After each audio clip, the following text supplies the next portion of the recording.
ይሄ መድኃኒት የት ነበር ያለው ማለት ነው? እስከዛሬ የት ነበር? በጨንጓራ በሽታ ትንሰቃይ ማለት ነው።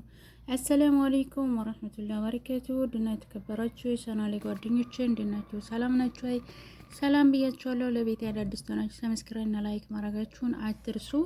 ዛሬ ለኔ የጠቀመኝን ተሞት ያዳነኝን ማለት ነው ታላህ በታች ተሞት ያዳነኝን በመድኃኒት ላጋራላችሁ የጠቀመኝን ለእናንተ ልነግራችሁ ነው የመጣሁት። ጀዛኩም ላፍ ኸይራን ብያለሁ። ዶክተርንም በዙ አጋጣሚ አመሰግናለሁኝ። ይሄን መድኃኒት ወደኛ አንጥተህ እኛ ተጠቅመን እንድንድን ስላረከን በጣም አርጌ አመሰግናለሁ። ጀዛከላሁ ኸይራን ብለናል። ስለዚህ መድኃኒት ማለት ነው የጠቀመኝን ለኔ ለጨንጓራ በሽታ ማለት ነው ለአመታት በቃ ለአመታት እንቅልፍ አጥቼ ሌት ቀን ማለት ነው የተቀመጥኩት። ለአመታት እንቅልፍ አልተኛ በቃ ተሰራ በቃ ምግብ አልበላ ማለት ነው። እንጨቴ ወጥቶ ነበር ማለት ነው። እንጨቴ ፊቴ ራሱ የሆነ ነገር ጥሎብኝ ነበር ማለት ነው። እና ተብዙ ነገር እኔ ወሰርኩት ለጨንጓራ በሽታ ብቻ ነው። ግን ተብዙ በሽታ ተብዙ ሙጣ ውረር ነው ይሄ መድኃኒት ያዳነኝ ማለት ነው። ወላሂ ምግብ በልቼ በቃ አልቆይም ነበር። ወደ ላይ ነበር የሚለኝ ማለት ነው። አሁን ቃሪያ ምናምን ትትበሉ ያቃጥላችኋል አይደል እንዴ? ግን የሆነ ወዝ ነገር ምናምን በልታችሁ ወደ ላይ ያኔ ሽቅብ የሚላችሁ ተሆነ የጨንጓራ አሲድ ይባላል። የጨንጓራ አሲድ ገብታችኋል። እሱ ወደ ሌላ ነው የሚቀየረው፣ ወደ ካንሰር በሽታ ነው የሚቀየረው ትቆይ ማለት ነው።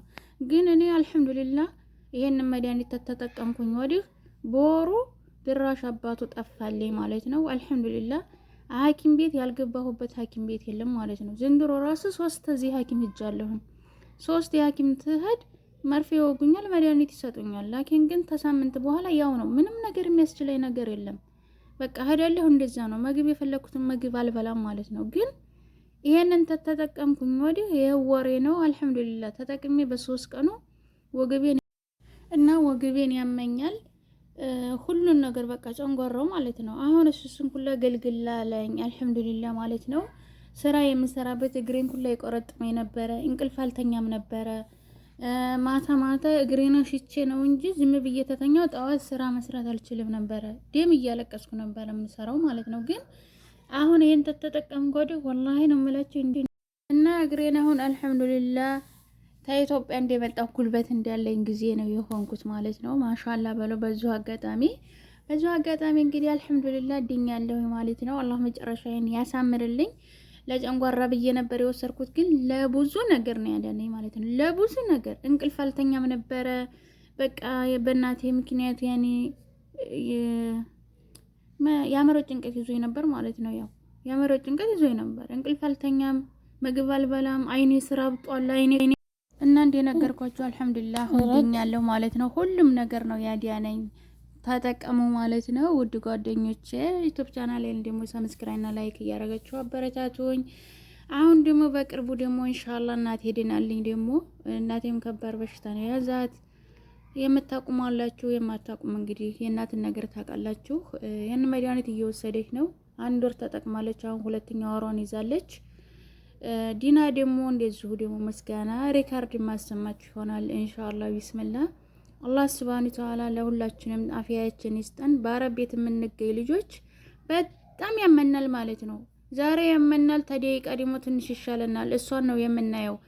ሁሉን ነገር ስልክ ምናምን ትንይዝ ያመመን ሁላ እንረሳዋለን። ተንቅልፋችን ትንነሳ በቃ መነሳት ያተናል። ሰውነታችን እርግፍ ይላል ማለት ነው። ይሄ ምንድነው? ውስጣችን ጤነኛ አይደለም ማለት ነው። ይሄ መድኃኒት ግን ለብዙ ነገር ውስጣችንን በቃ እንደ ሳሙና ነው። ጨርቅ በሳሙና አጥባችሁ እንደሚጠራ እንደዛ ነው የሚያደርገው ማለት ነው።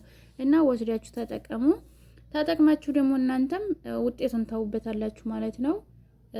በዙ አጋጣሚ ኡስታዝ ዶክተርን አመስግኑት ማለት ነው። ይሄን መድኃኒት ለህዝቡ ይጠቀሙ ብሎ ወደ ሶሻል ሚዲያ አንጥቶት ስንት ሰው ነው ታዝዝ አያልፍም የለህ ሁሉም አለፈ። የደበዘዘው ደምቆ ተጻፈ።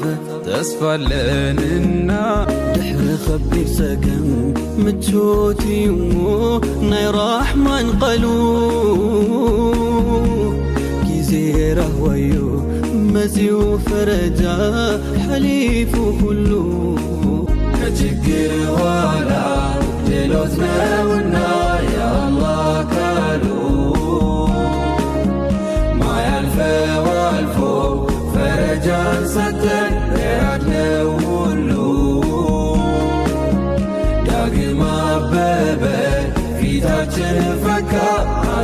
ሐዘንን ገፎ ደምቆ ታተመ ወንድማዊነት ከሁሉ ገዝፎ አያልፍም የለህ ሁሉም አለፈ የደበዘዘው ደምቆ ተጻፈ ተስፋለንና ድሕሪ ኸቢድ ሰገም ምቾት እዩ ናይ ራሕማን ቐሉ ጊዜ ረህወዩ መጺኡ ፈረጃ ሓሊፉ ኩሉ ከችግር ኋላ ድሎት ነውና የአላህ ካሉ ማያልፈው አልፎ ፈረጃን ሰጠን ያድነው ሁሉ ዳግም አበበ ፊታችን ፈካ ሐዘንን ገፎ ደምቆ ታተመ